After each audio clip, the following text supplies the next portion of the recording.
একটা গ্রামে একটি সার্কাসের দল এসেছিল। সেই গ্রামের একটা যুবক লক্ষ্য করলো বিশাল বড় একটা হাতি তাকে ছোট্ট সরু একটা দড়ি দিয়ে বাঁধা আছে। এটা দেখে ছেলেটা হাতির মাহুতকে জিজ্ঞাসা করলো, আপনারা এত বোকা কেন?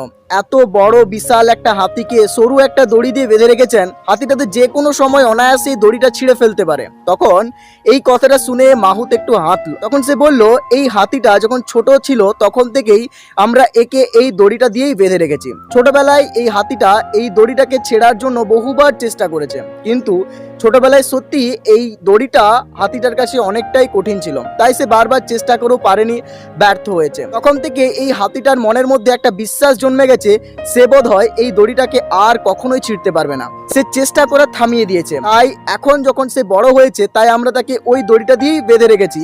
আর হাতিটার মনের এই বিশ্বাস আছে যে সে বোধহয় দড়িটা কখনো ছিঁড়তে পারবে না, এই জন্যই সে কখনোই দড়ি ছিঁড়ে যায় না। তাই এখন যখন সে বড় হয়েছে, তাই আমরা তাকে ওই দড়িটা দিয়েই বেঁধে রেখেছি।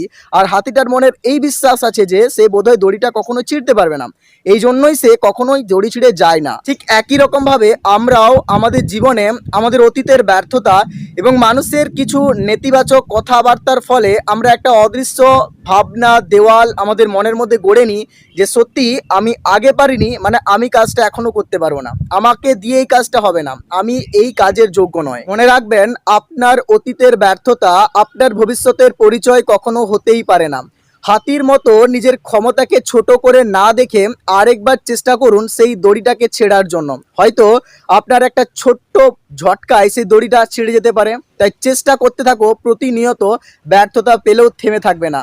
মনে রাখবে, তোমার ভেতরে অসীম ক্ষমতা আছে, সেই ক্ষমতাকে তুমি এখনো পর্যন্ত চিনতেই পারোনি এবং সঠিকভাবে ব্যবহার করতে পারোনি তোমার জীবনে। ব্যবহার করতে থাকো, তোমার জীবন বদলে যাবে।